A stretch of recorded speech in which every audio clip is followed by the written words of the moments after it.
And I've been asked for the very difficult task to talk about consciousness. How can I talk about consciousness when I'm just an individual, a discrete particle? And how can I talk about everything, the whole ocean, when I'm only purely one drop? So it's not just about me talking this afternoon, though I may be a kind of coordinator of it. It's about everyone, because you all are drops in the ocean. You all are parts of consciousness. And I feel maybe in order to start, let us be aware of this through a physical example, which we did this morning. Remember we did it in a little way? Okay, if you come touch this, please. Now, there's many examples of saying this is plasma, this is not measuring plasma, it's something else. But all I can say, as a former electrical engineer, it does not conform to the physics of electronics that we know.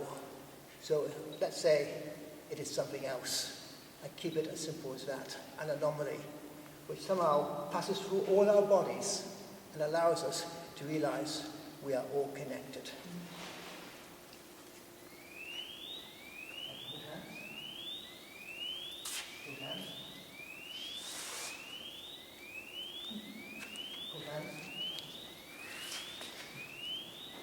I'm not holding hands. How far will you need to be before it? When you disconnect for a second, connect. Disconnect, please. You're on. Keep holding at the same time. You hold hands. Is that going to work? No. This is only an experiment. It might get out. This is unknown territory. Mine says it's grounded. Ah, you get grounded. If you let go. When you stand back, it goes off, and when you go forward, it comes on. Yeah. So it's about 2 meters away. Yes, without holding hands. Rick made What now. happens if you touch and see the rest of the movement? This is another experiment we've never done before. How you able to do it? He means. Whoa. It's strong the field. Yeah, fine. We've got a ring made now. We have a ring there. Yeah. And we're not quite sure what it's all about. So remember, in true science, we find something first, and then we work backwards to try and explain it.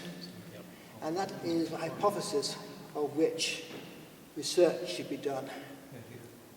And this is what we have been trying to do in the teachings group yesterday and today. Everything that has been shared with you by my colleagues has actually been all about empirical scientific data, which is not normally talked about in the mainstream universities or elsewhere because it's very, very controversial and it will totally upset the upper cart of the economic system as we know it. So, Do you realise we're all connected to the 240 volt made above Earth? whatever way you wish to describe it, we've hit an anomaly which is not explained by science as we know it in normal criteria, which I was taught when I was at university. That's all I can say. So we're entering the realm of the unknown. And in that realm, that's where the alchemy begins to exist. Consciousness, what is it? I can't really talk about it. I can't really share it in a way. Because each of you has different belief systems. Each of you has different conditioning. And each of your conditioning is valid. There's nothing wrong with it. It's the soul's path to describe the soul's journey, the experiences that it wants to relate to and to gain wisdom from. So there's no such thing in this context as right and wrong in terms of belief systems. It is to be honored for each individual in each pathway. And this is where the difficulty is with normal scientific teaching, is it's a belief system, and you teach out a belief system. But consciousness is not about that. And I want to relate to every single one of you, as my fellow brothers and soul sisters. So how can I do it in my own way? The only way I can do it is a storyteller. Because in the story, I can actually explain to me how I have come to be myself through all my life's experiences. Now, you have not had life experiences in the same way. You've had different experiences. And therefore, you have come to different conclusions. But each one is valid. So, what am I? Like you, I'm a biological computer, in my essence, as I come into the physicality of my body. And in so, I get downloaded. I get downloaded from my parents. I get downloaded from the environmental system, the Gaia consciousness of where I was born. I get downloaded from the conditioning of the contact with the first 2-3 years, which influences my belief system of who I am.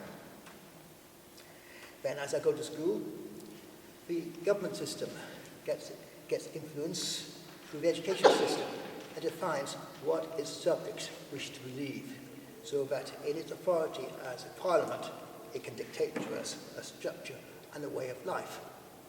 But of course, that is very different from place to place. If you go to India, if you go to other places, in fact, if you go to north and south, various places, you all have belief systems. And each one is valid.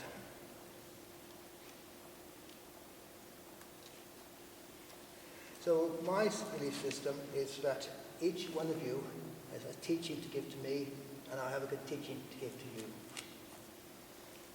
I lost my finger, sorry. This might happen. So reality is very much lots and lots of different experiences coming together around the world, little microcosms of different belief systems. It's really about our souls coming to have an experience.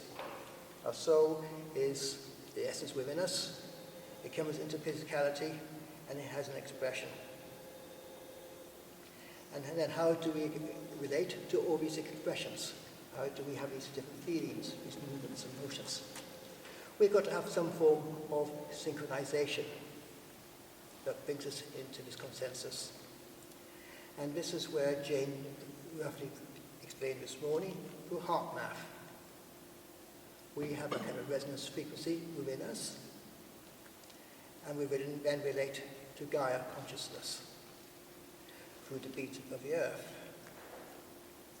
And it is said it is 7.3 hertz, 7.83 hertz. But what actually is it? Let's imagine the earth is a solid in the middle, like an orange, or maybe, shall we say more appropriately, the actual hanger of a bell. Around it is the outside shell. The ionosphere is the outside shell, and in it you've got, to the center of Earth, you've got a resonance chamber. And as outside forces come into the sphere, and hits the magnetic sphere, it begins to resonate. And a resonance field is set up in this space, this cavity, which reflects and can be measured at the first octave as 7.83. That's the base frequency at which the Earth resonates. But there is in fact, measured by heart math, 7 frequencies, ranging from a 7.83 up to something like 49 hertz. I'm not sure totally in all of this, but these are the resonances which can be picked up in the actual physical space that we have within this resonance chamber. Now, some of our people are saying, oh, we've had it 100 hertz, we've had it 200 hertz, we've had it 1,000 hertz last week. But it's not hertz, it's actually, we're talking about it, it's actually about power. So, if you think of a single wavelength of one period, you've got one cycle up and down, and that's a base power. If you go up in frequency, you actually need more momentum to go into it to transmit the full frequencies. So if you've got 10 waves up and down, up and down, up and down, you need a little bit more input into it to resonate. If you're going into transmission systems like television or microwaves, you need quite large transmissions of power to actually drive those waves across from point A to point B. So it is the momentum of kinetic energy checking, the momentum of energy coming in, which actually triggers the actual frequency into play. Guitar, let's look at the guitar. It's similar, it's got strings. You pluck the first string and it makes a sound. Plug it harder and you get more amplitude, do you not? Plug it harder still, you get more amplitude. Each string has a different start frequency in order for it to be triggered and to go in amplitude. So when you go to higher ones, although to get it the same sound as the bass frequency, you actually have to plug it very much harder in order to get the same amplitude of sound coming out. And so it is with the human frequency of the Earth. You've got all the plasma coming in from the sunspot, the solar flares coming in. We've heard all about this over and over again. We've got another big one coming in today, big one coming in tomorrow. And what does this do? It strikes the resonance chamber of the Gaia into responding. And you can trigger the second string. If it is powerful enough, it will trigger the third string or the fourth string. So instead of just resonating for a long, long time, it was only measured in the late 50s at 7.83 hertz. As we went into the 90s, when signals from space, from Gaia, but all began into Gaia, all became stronger, we began to get higher frequencies. We had 12 hertz. Wow! That's because the second string had begun to resonate. And now, of course, we're getting 3, 4, 5 strings of guitar. Therefore, we're getting 3, 4, 5 different resonance frequencies of Earth's heartbeat, the human frequency, coming into being. And of course, in entrainment, we get those frequencies into us. So why is it important? Because if we have this entrainment, we are also picking up those frequencies. And we're beginning to oscillate.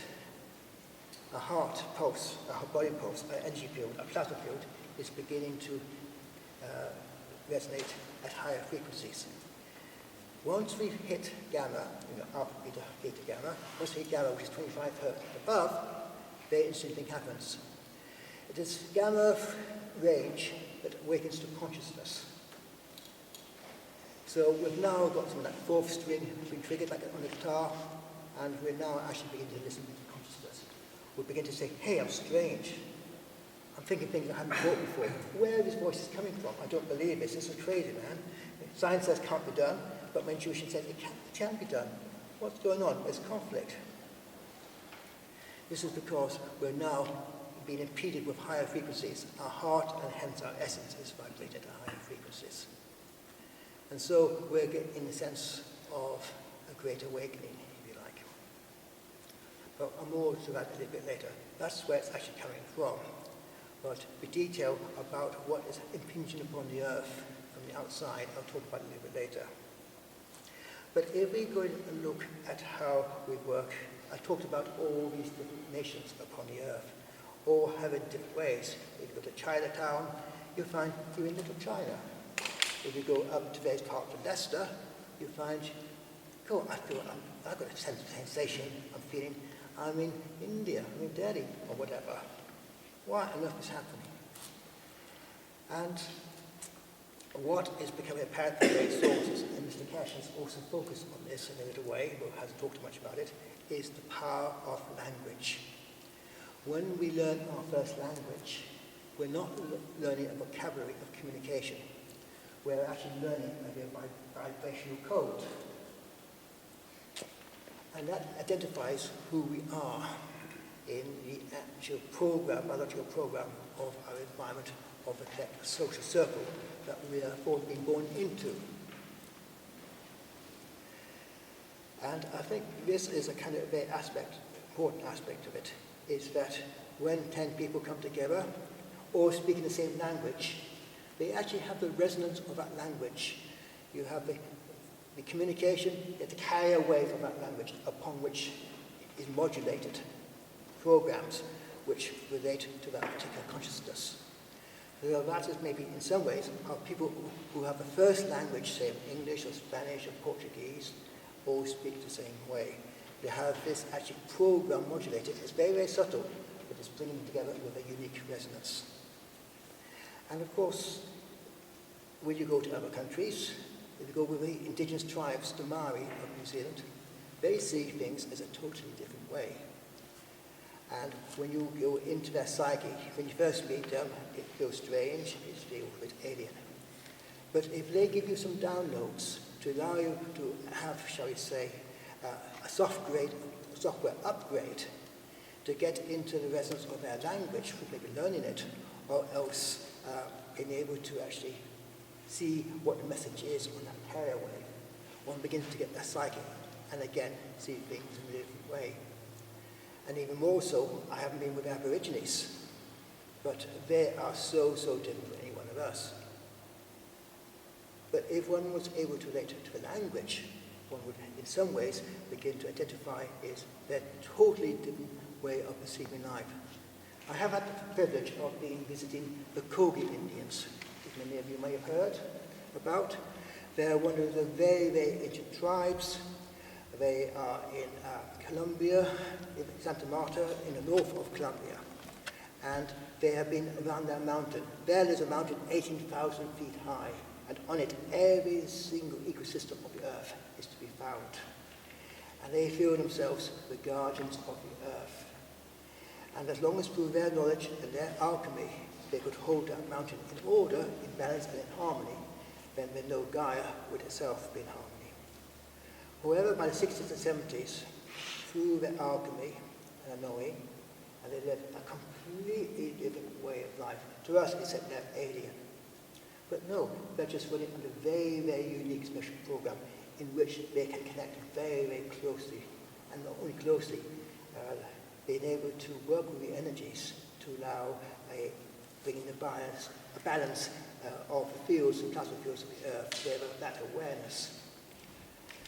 In many ways, the mountain contingency is an indicator of actually what's happening in all the ecosystems around the world.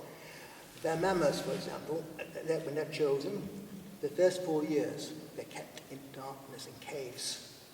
So the children are learned to connect intimately to all the earth energies and all the essence of the plasma spirits of the earth before they would come into the daylight to be able to see the reality of the world, which can cause confusion if you focus on it. So when in the darkness, they had to train first to know how to totally connect.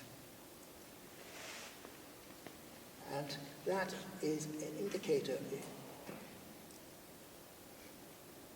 that somehow many of us in the West have lost our way, because they learned about a world of harmony.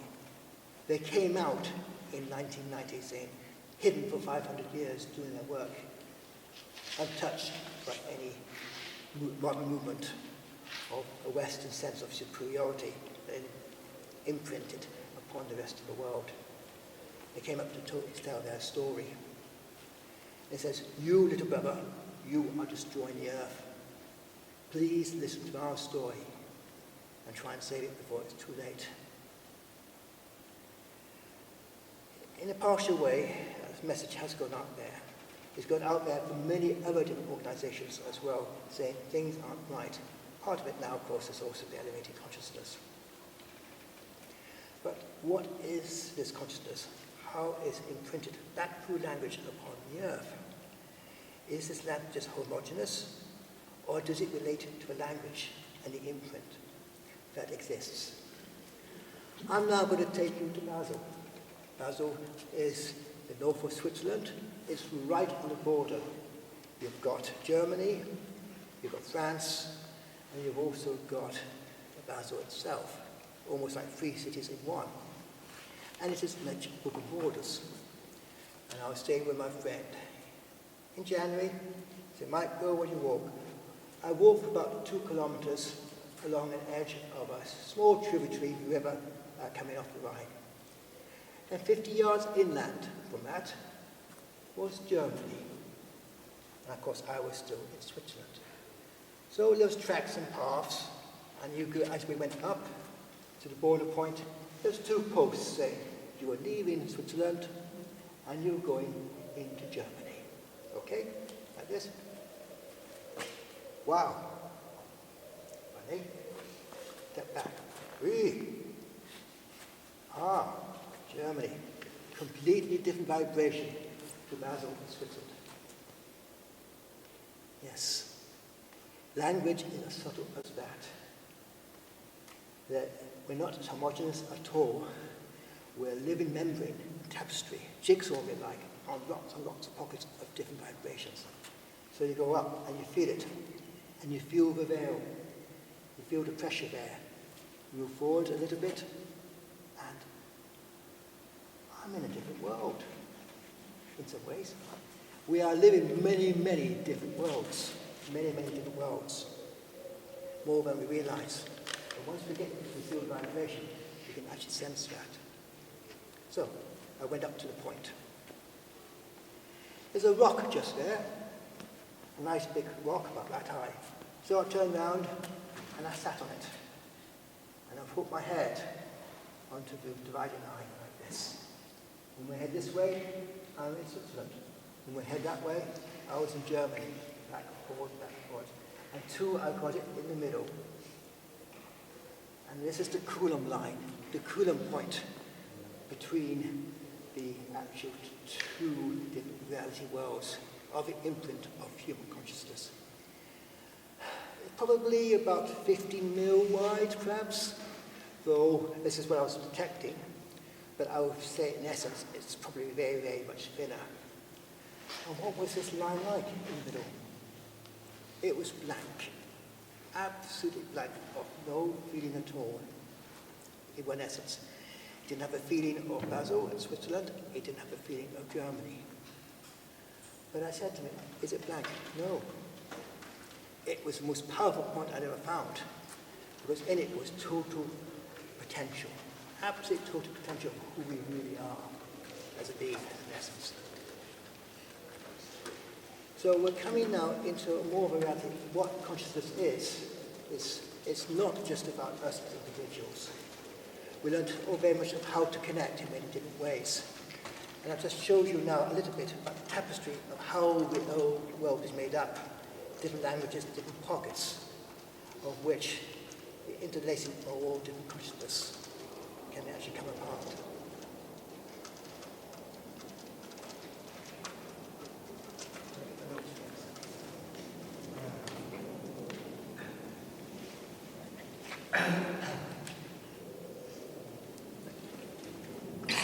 So with that background, let's get into the modern concept of where we are.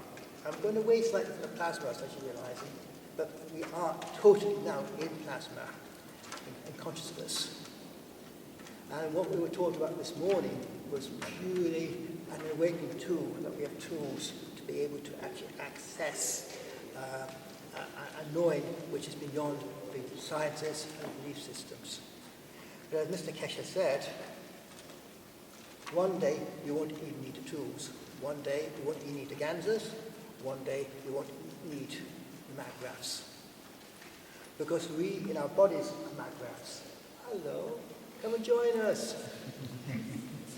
And we will eventually create a reality. I thought we were going to have another guest. Because the animal kingdom is very much the same as us. The Telluric kingdom of all the fairies is very much. We've been so used to thinking about fingertips, this is something solid. But actually it isn't solid. Charlie, when he came into my house, I couldn't quite work out whether it was male or female. So I call it Charlie, so it could be one or the other. But it's still, I think it's a female because of my male, but perhaps just feel biased. And I talked to it when it came in, because I could feel, even without any power, it has energy. And I'll come back to this in a minute. What is this field? I want to introduce to you now one of my most favorite pieces. I have worked with crystals for 20 years.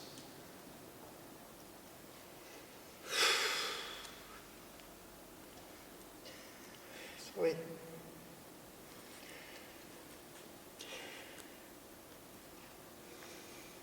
crystal people are so powerful. People just don't connect with them. They're so locked into material worlds of one little me, that is all there is. They're so, and not realize what a magnificent world we actually live in. So, if we can only come out of our blinking perceptions, our narrow program, saying there's more out there than we actually realize. I'm going to be courageous. I'm going to go out there and try and seek guidance. And so I can update my computer programs, update my vision. I can say, wow, this is a more beautiful earth than we've ever imagined before. When you start talking to the crystal people, they come alive. These are plasma beings. The plants are plasma beings, which I also work with. I've been a geomancer working with the earth energies for about 15 years. It's amazing how places of darkness and alchemy, normally due to man's actions, can be, through intent, and working with the plasma beings, which exist, but outside our realm. I think it was talked about this morning. You tune into BBC Radio 1. If you actually switch to another channel, into BBC 2, or was it Radio Heart, or what it was called, that's a good one, Radio Heart, you actually begin to create a completely different program. And I've had the great privilege of picking up a lot of different programs. We're here working with crystal people. We look into it, I might let you pass it around, and just see inside of it, it's just full of energy, it's full of vibration, vitality, and love. Because as you connect, we improve the infinity loop, which we've been making, all these infinity loops. We connect, and it starts talking, it starts feeling, it starts giving us insights. Wow, I never thought of this, never thought of that. We do it with plants, we do the same. Do it with, put your hands in the water. I went in the water of a lake, and we were doing the resonance of 5 to 8 hertz, I think it was. And thousands of little fish all came around my feet because we're connected with the fish people through the water. Everything is alive, everything is soul, everything is vibration. From my experience, from my story, I honor all your stories and acknowledge that they're different. But I was brought up hardcore, and part of my life I was a semiconductor engineer working in electro-optics. Electro-electronics degree. Totally left brain, space work, and I was in quality control. Now, how left brain could that be? That was 25 years ago. And now I suddenly find myself, there's new worlds out there of possibility. I'll pass this around now, so you enjoy it.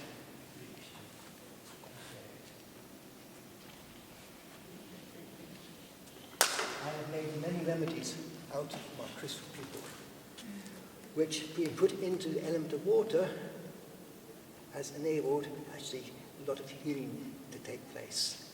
Homeopathy works the same way, vibration of plasma into water. It's really all the same mechanism, but we give it different labels, that's all. And so with this, with Charlie. The more you speak to Charlie, the more output it gives you. If you say increase the power, and he said no, I got 25% power reduction, up to 1 amp. It began to drop by the time I got to 2.5 amps, I dropped about 8%. This is one of the very first my graphs, but it did leave me some saving. And I was saying is, why are you not giving me more power? Because I'm not here to give you power. First, you didn't ask for it nicely. That's very, very important. We had a workshop here a few months ago, and someone from Germany made a little reactor graph, and it wasn't working.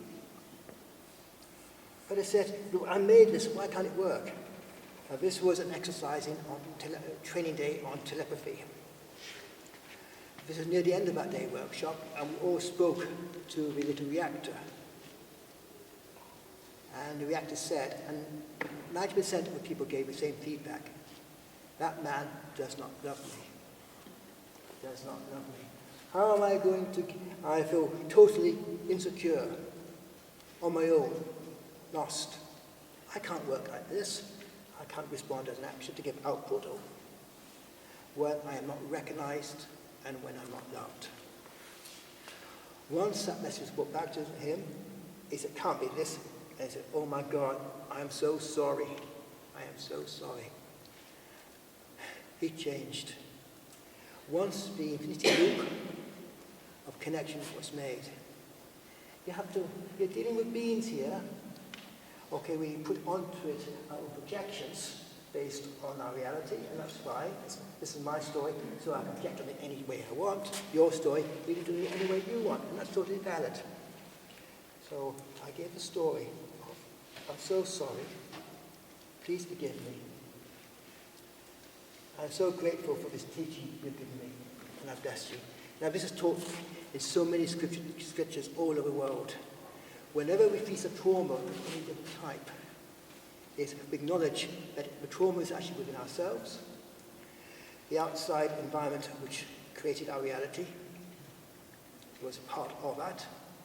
It was there as a gift to be able to recognize it, embrace it, the trauma, and then through forgiveness, gratitude, blessing and love, we can release the trauma. And the same with all forms of communication. Whatever you see outside you don't love, you don't like, ask why. Because it is a part of consciousness itself. How do we actually create reality? What is it that I project? What I'm actually doing now is I'm actually projecting out to you our own reality. Not that we kind of know this, but I'm just trying to do a little story here. And some says that you or lot are not outside me at all. You lot are actually inside me now. I have created. You lot are merely players on my stage at present. So I have to recognize everything I see outside is inside. Some say it's really like a hologram screen around a sphere. And someone suggested it goes out a few meters as a screen. Well, whatever the story is, I don't think it matters. All I am now realizing now is I'm in one world of reality and I'm in one world of experience. And I'll just mention that to you because I forgot to mention earlier on is that is how many wisdom keepers have described how we create reality. Nothing is outside, everything is inside us. No. So these are little tidbits of information about where do we go from here. What is it we observe it outside us through consciousness of the places that we live, through our language and the imprint upon the land. We see a world of chaos. But it need not be chaos. And solutions are being found for it. And change will happen. And it's change that maybe is something I can't believe this. Remember when the Berlin Wall came down? It suddenly happened overnight. Unless you were following the story about the Berlin Wall, it took you totally by surprise. I can't believe this. I remember when it happened. Those who were following the story knew it was going to happen. What we're doing now is sharing about an incredible change which is about to take place.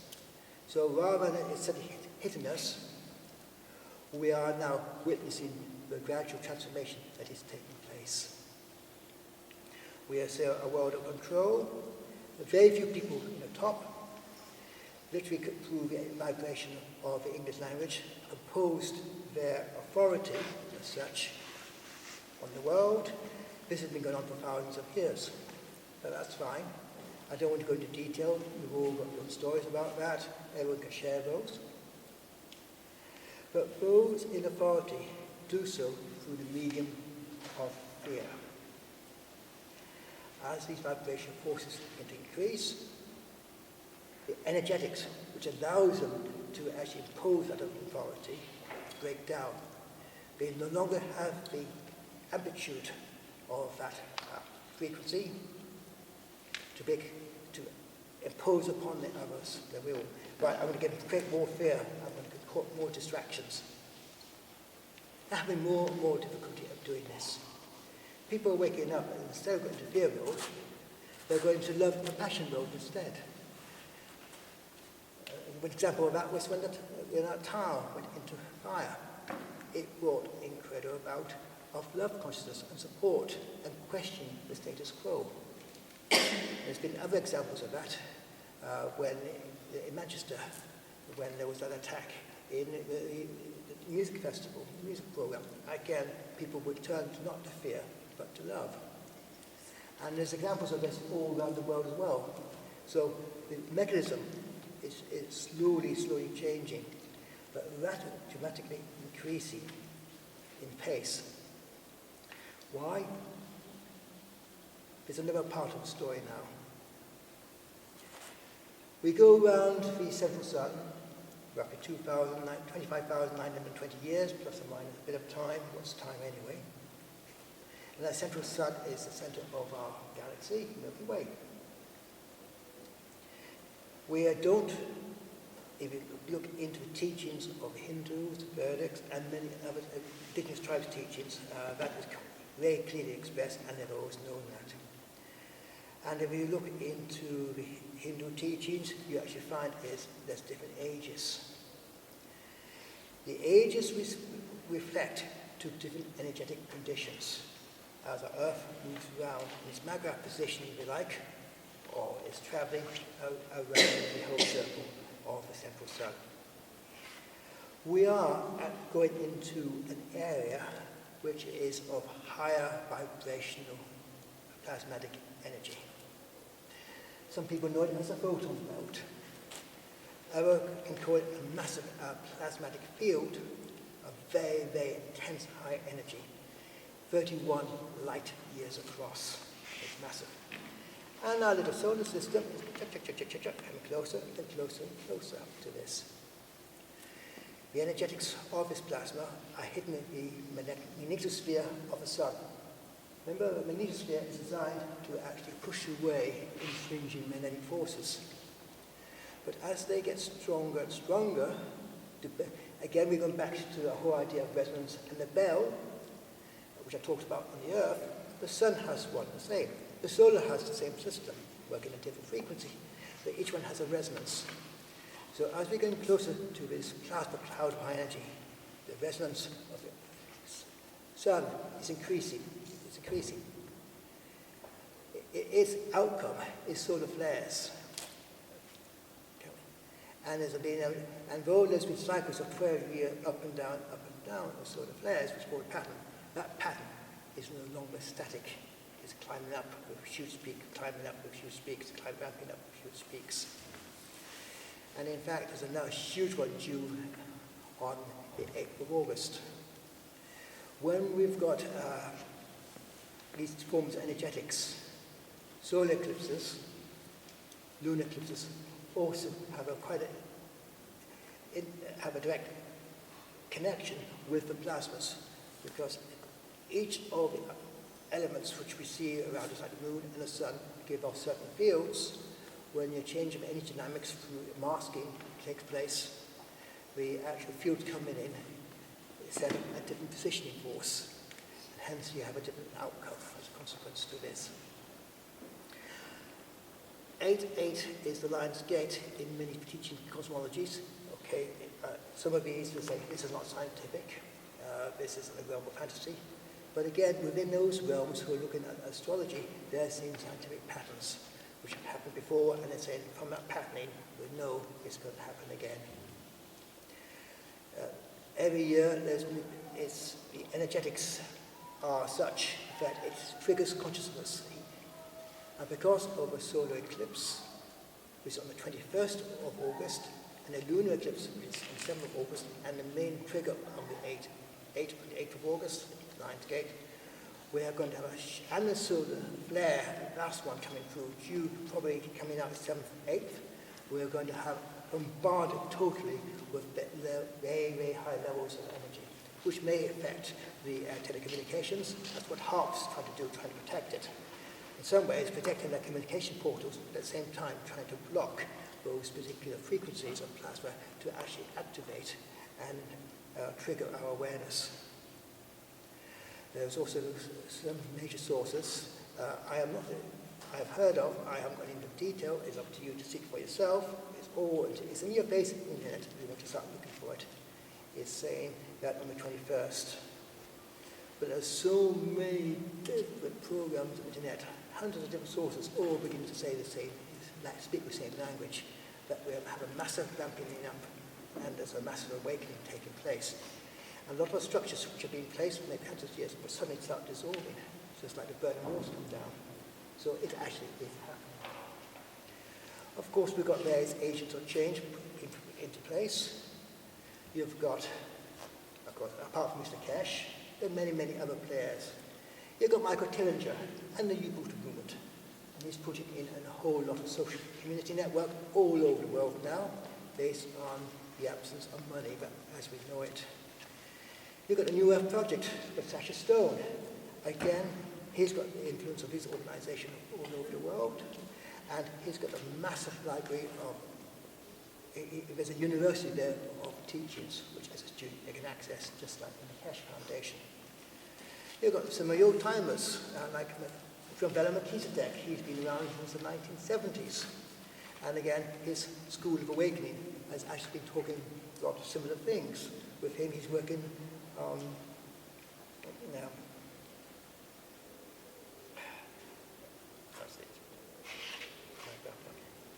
the Maghreb body is what we know about it, inside of it. I'm sorry, the name's just disappeared to me, but the field around us, and that one little spaceship. The Merkabah field, yeah, thank you for that. My mind just slipped. So, again, through his training, if you like, is we can actually set up the sphere, the outer sphere around us. We can actually activate our halo. The halo in saints is something that we can all do through various forms of activation. It exists.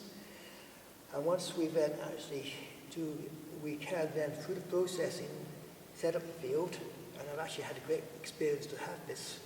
And the Merkabah field shoots out about 6 meters in all directions. It's in the shape of a flying saucer.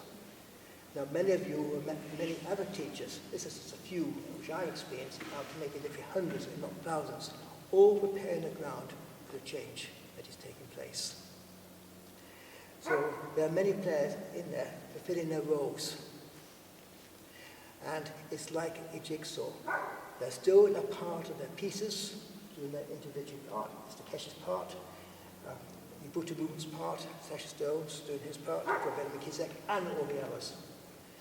But eventually, these little pieces of jigsaw are now going to merge and actually become one consciousness. So what has Mr. Kesh been up to? Why did he start? He started up as a peace movement. But in order to have a peace movement, in its totality, it's not about prayer and his ideas, but actually having to work in the 3D world and put into place structures which will actually reflect the qualities of peace of a world in the future. Certainly he's aware, like many of the other teachers and masters, of the changes that have taken place. So, how do we address this? He said he'll give us the tools for change.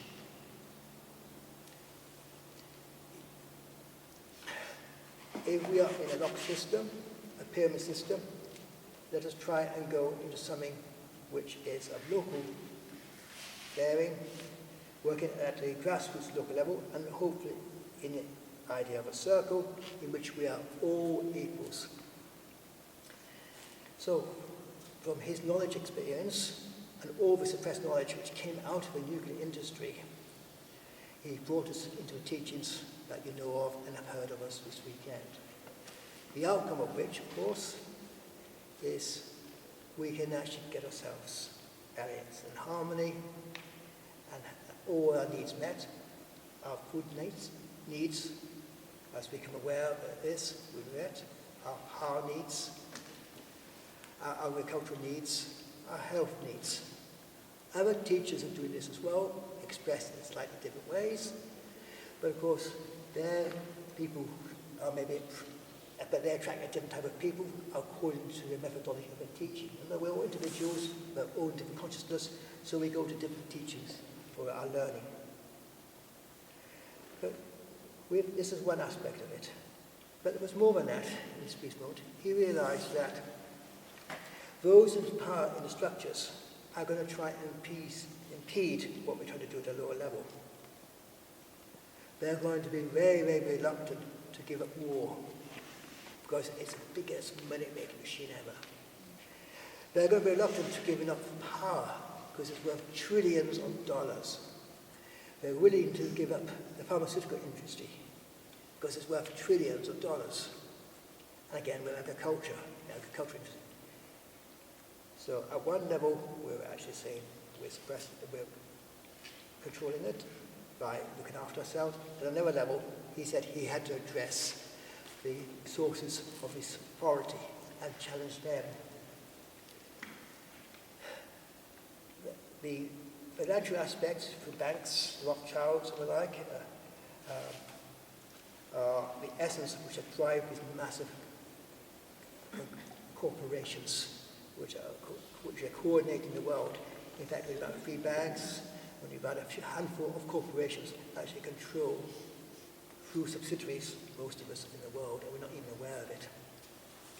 We think we have free will, but in fact, we have been programmed and conditioned into a belief system, but that is about to change. One of the most interesting things he was decided to address, because if one domino falls, the other dominoes will also fall. And that is the nuclear industry and armament in general. The magma field technology is designed many-fold applications, one of which, through magma positioning or sensors, you can produce a field of void. That field of void, in fact, has also been used by the Americans to produce, they're actually using 2 radar stations in a certain frequency modulation resonance, and you can actually produce hole in the sky with a set of hurricanes. A lot of the weather patterns we've got today are actually due to geoengineering, and they've been done by machinery governed by, say, those who wish to cause a weather pattern for disturbance. Because if it causes a disturbance, hey, you've actually got a distraction, and you keep people busy and unoccupied while they do something else.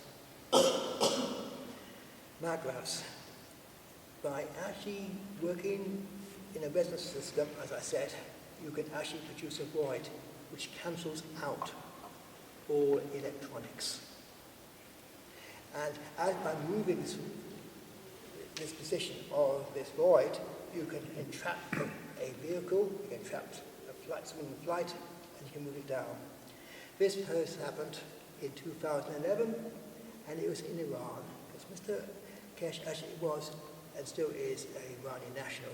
Although he was trained in Imperial College, highly involved, went into the nuclear industry as one of our top nuclear reactor experts, worked very, very closely with MI5 and MI6. But then he realized, oh my God, I thought, first of all, I was assisting the world, move on, but all this work I'm doing is actually imprisoning people, which is why he left and worked out. There's been 5 assassination attempts on his life, but there, because he's protected in many ways, he survived them. 2011, there was a spy drone, one of the top quality spy drones. I've seen a picture of it, about 20 foot long, came into Iranian airspace on one of its missions. The magravs locked on, and the whole thing was taken down in one piece, and it landed. Using that technology, the self-destruct mechanism was disabled. Nothing could work. So the Iranians were able to look inside and see exactly how this top of the art spy mechanism, spy plane worked. And the Americans were very, very advanced. How on earth could you do this? How could you do this? Go a few years later on into the Black Sea, there was a top-of-knot American destroyer. The reason why we're talking about America, because out of its 200 plus years of existence, I think only about 30 of them, America has not been at war.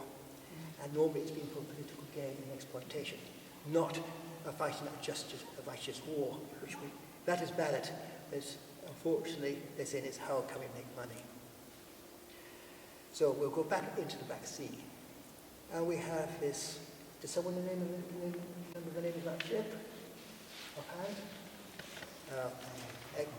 Some name on that That this was one, it's all the latest surveyors, all the latest electronics, all the equipment which would make it impenetrable with that ship. A Russian plane flew over with the technology on board. You see, if you look at the plane, it actually has two special magraphs on the tips of the wings. It totally neutralized the whole ship, and it flew over it a couple of times.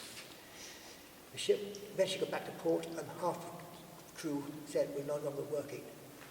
We are disempowered. These are some of the things which the world has not talked about. These are some of the things the media would not talk about because it does not show the reality of the world as it is. Last year, aircraft flew along the NATO alliance grids about Alaska way. They were totally taken out, and every single aircraft, NATO aircraft or US aircraft was grounded. It could not move. That's the power of the technology. This is the power of the changes going on, which I'm sharing with you, but in the media and the like, is not talked about. Can it be used for war? No. Why? Because it only can be used in a heartfelt sense, because it's plasma. Connecting with plasma is connecting through the heart and not through the mind. So when Mr. Kesh gifted it to these people, and the Iranians have actually signed a peace treaty, which I'll talk about in a minute. They said, we were here to protect ourselves, but we're not going to go to war. If we are attacked, we will protect ourselves, but we will not go to war. And Iran actually has never ever been to war. Other countries have always come into it. And again, the Russians have said, we will not deliberately go to war. We will nevertheless defend ourselves. And when you've got all these aspects in it, we're going to have this Third World War, we're going to take out the Russians, etc. It's all media story, which is hype and theory in the Western press. That's what it is. Search it of itself. There's thousands of internet links, and this is just my story. And I happened to hear the story, checked it out, 4 or 5 different sources, and it all resonated. So I'm quite happy to share it. I knew this monstrosity of a Western control system had to be broken down by somehow. So I'm just sharing with you some of the stories that using the energetics of consciousness, we can actually stop the encroachment of war. Mr. Kesh is an interesting person, I'll come on to that, because he was the top nuclear experts of reactors. They knew what nuclear was. He was able to walk into a nuclear environment, which is normally very dangerous, and he knew how to protect himself. That is the power of consciousness. When I was trained 20 plus years ago for Reiki, I chose Golden Age Reiki, a woman of great wisdom and integrity.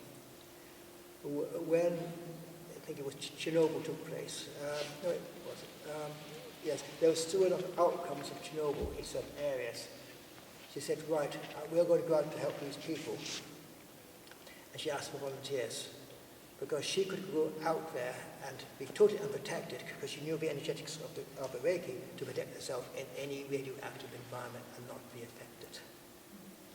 And she would train those Reiki healers who were under her to go out and do the same. And using a special type of Reiki that she had developed to move radiation in people. So that's another use of plasma. Has happened over and over again. I've had trials of actually being shown now about food, about plasma food, CO2, and those without. The National Federation of Spiritual Healers, which I'm a member, was doing it in the 1980s. Their trials were successful, but it was clamped. By preying on certain seeds, with a double-blind trials, and we had the outcome of two differentials. Again, same story for the Maoris. They did the same thing. 100% success, validation and the like, but suppressed. So this is what we've been doing about. There's always been simple answers, but suppression, suppression, suppression to keep us down. And we're saying, this is the time now. It's going to finish. And it is finishing. Okay, so that represented at the upper part of actually stopping the nuclear industry, through the nuclear industry, through the Maghreb positioning to stop the military is one aspect. But how do we put an infrastructure in place? Our governments are based on the pyramid, top down. And if we're lucky, we may get a few dribbles at the bottom. But that's the imposition of a singular or oligarchy mindset onto the consciousness of the people. It is not the democracy of the people, although we think it is. If you look at the tribal peoples around the world, the Kogi, the Mayans, the Maoris, they work in the circle. And of course, it's in our own mythology as well. We go right back to the teachings of a Grail Quest. You will find stories of the Round Table with King Arthur. What was the mythology and what was the teachings that were behind that? It was saying as though the king is in the presence of authority, his 12 disciples, same with Jesus, all had a singular input, which was to be recognized and to be honored. So although there was one voice as a chairperson, the collective wisdom was actually the embodiment of that final choice, which was then to be brought out by the chairperson, who stood for the king. In most ancient stories about Grail Quest, the Fish of Kings, the king was, or the queen, was a servant of the people.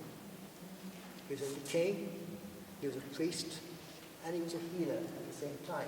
Again, you find it in the stories, thinking back into the Egyptian mystery schools and the like. The king there had many qualities which have been discredited in mythology of nowadays because the stories have been distorted. In some of my research into the Druids, I found that if you go back 2,500 years ago,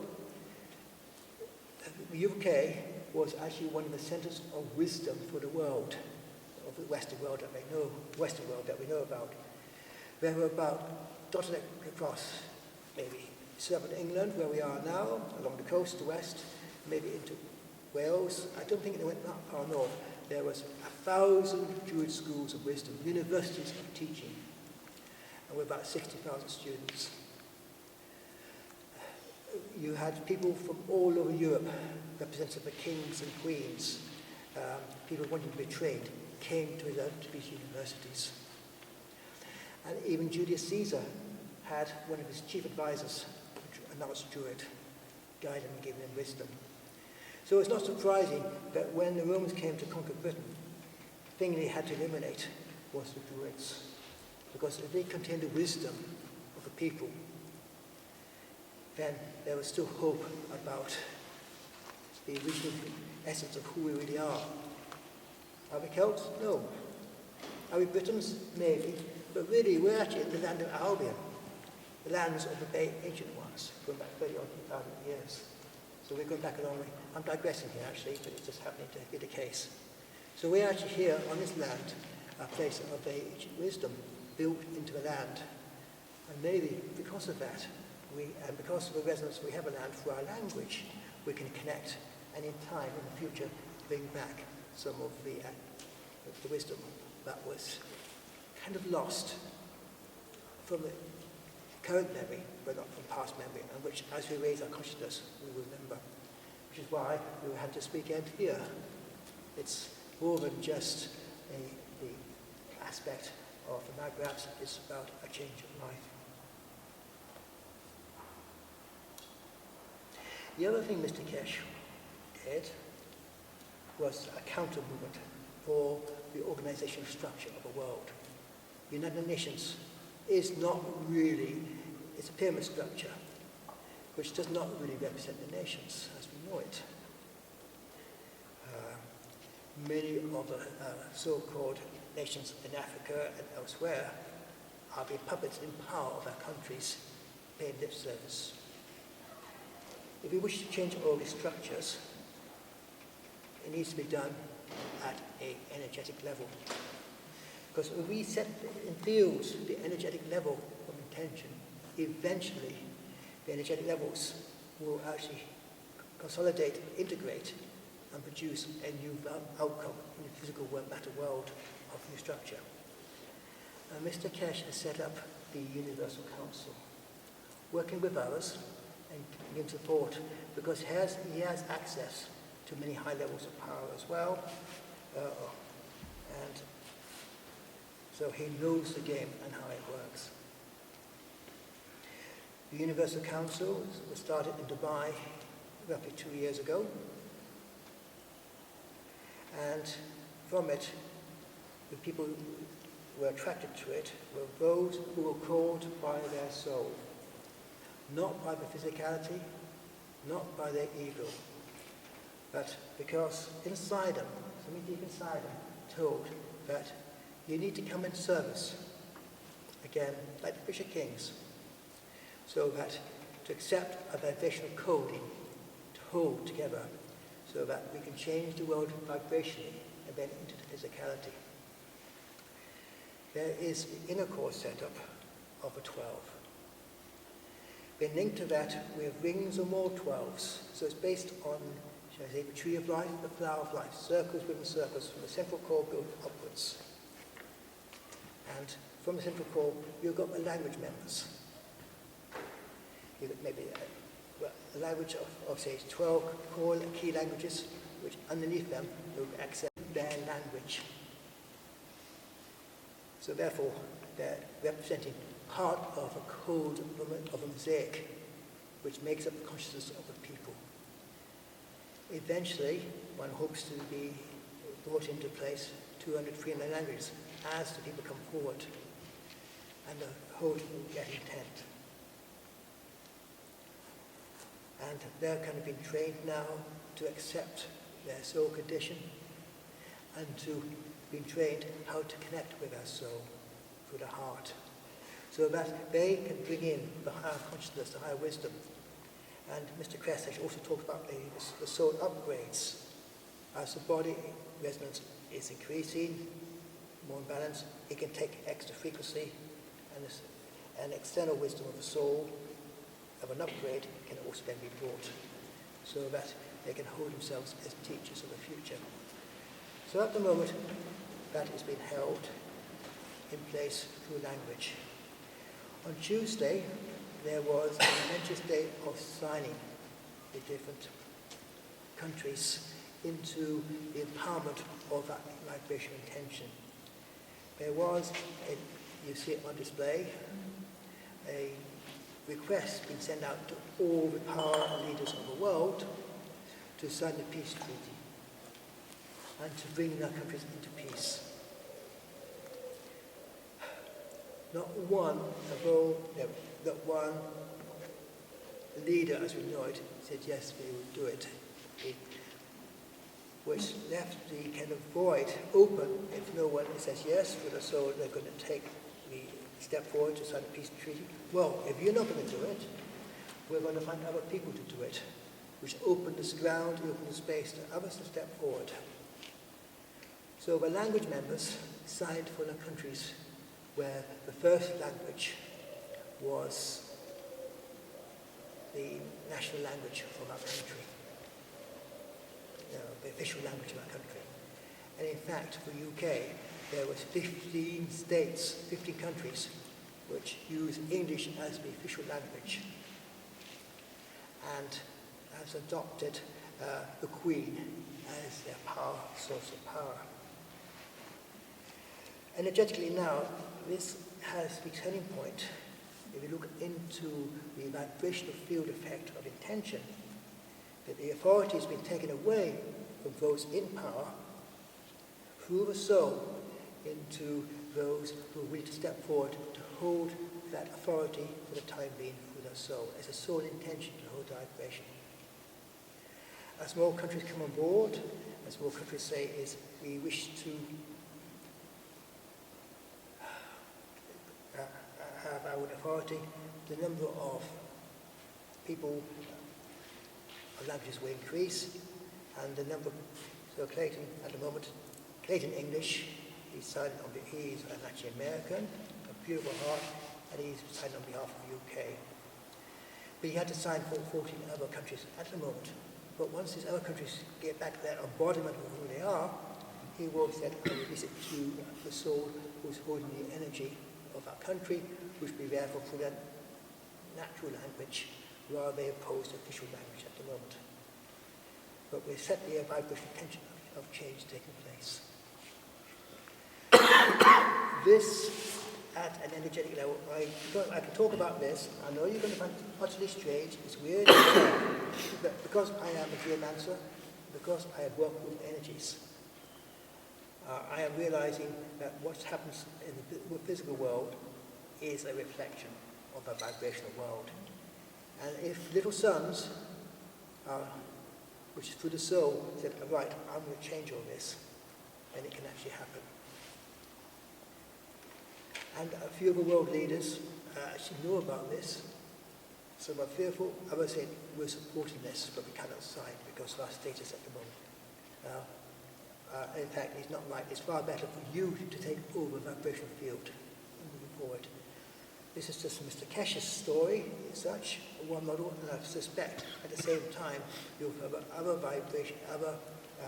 leaders of change will also be doing something similar.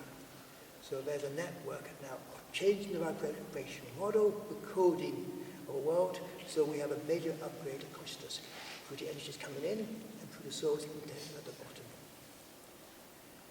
This is a story of change. You will see the Berlin Wall coming down. And this is some of the modeling of what some people are doing of actually what's happening. And what is it we actually want to achieve? Are we frightened of these changes? There's something called the event. It's when this field cloud it gets so close to the beneath sphere of the sun, there's going to be an incredible discharge of very high frequencies towards us.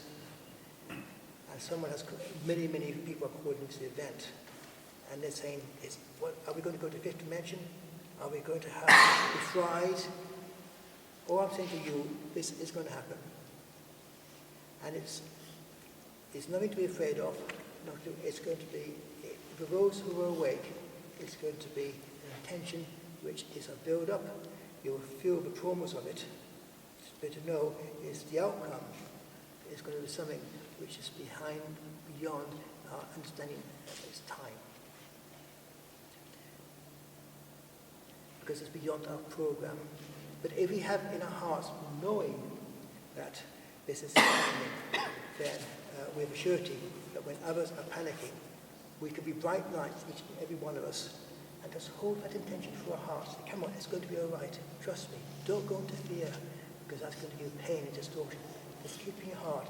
Keep in that sense of that hurricane, and not to be in the whirlwind of things that are going to take place. And I think I would actually finish with something I read, taken something that's quite appropriate. What is it we want? What is a possibility that we can create as a vision? David Wilcock, you may have heard of, he is one of the main teachers masters on Gaia TV. He covers many different fields, many topics about the ascension, and he's written many books. The latest one, which has just recently came out about a month ago, is called The Ascension Mysteries. And I think it appropriate as a taster of what is to come if I was going to read the very opening words, the introduction. Imagine a life of supernatural, godlike powers. Instantaneous telepathy, where you read others' minds so effectively that words are obsolete. Levitation, where you soar into the air with nothing more than the power of your thoughts. Telekinesis, where you can levitate objects, even of colossal size, and command them to move with your mind. Materialism, where you can create anything you want as easy as you want to open your mouth to speak. Time travel, where you can jump into the past and fast forward into the future with stunning clarity. The veil between the living and the dying, which has caused you to forget that you have a greater identity beyond each mortal life, has now dropped. In every moment, you are fully aware that you are a soul having a human experience. Your level of intelligence is now vastly greater than anything you have had to in the past. Is this just a dream? Or do we take upon ourselves the empowerment to make it into a reality? There are many facets now to fall into place to make this happen. You have the collective reality at the moment, you have the individual reality. But this is now an opportunity to jump into a greater reality of possibility, way beyond anything we could imagine in this human body in this lifetime. And I ask you now, are you willing to jump off a cliff and experience it? So be it.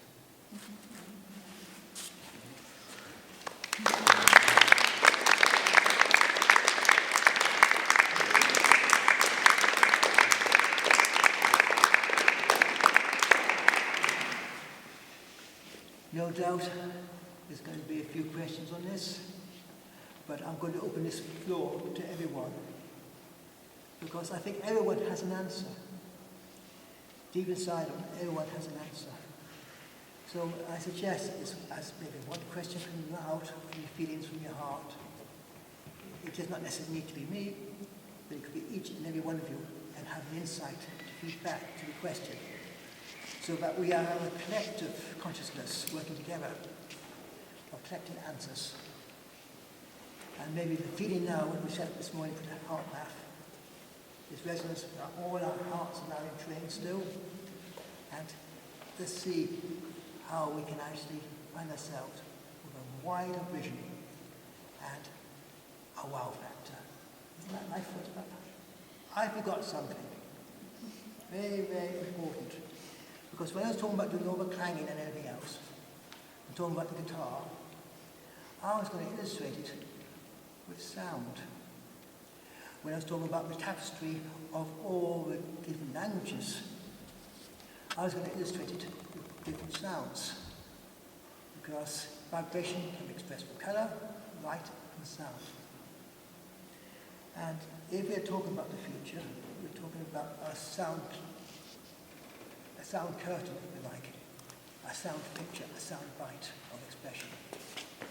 And I did bring my flute with me, so maybe it could be of relevance just to finish off with the weaving of us, all our souls together, all our hearts together, through the medium of a North American pipe, the flute, that plays to Mother Gaia, that plays to the animals, to the birds, and to all plasmatic elementals. Michael, before you begin, a suggestion, so we can remain in very, very high energy. If anybody feels like getting up and moving when you're playing, and if really experiencing it energetically, as well as sitting here listening, let's feel free to do that.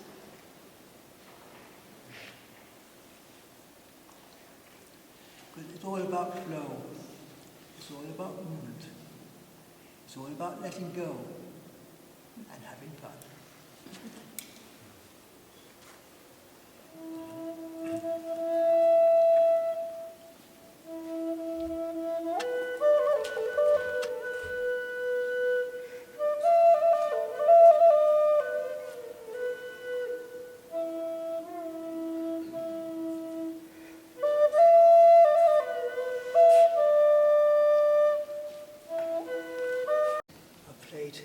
To birds, I played to deer. When I played to a deer, about 500 of them all began singing back to me. Where was that? What a sound. And what a celebration that one is able to make a connection. Instruments and a voice are very good at connecting. And I suggest you sing out in nature, or if you have an instrument, play out in nature, and just see what happens.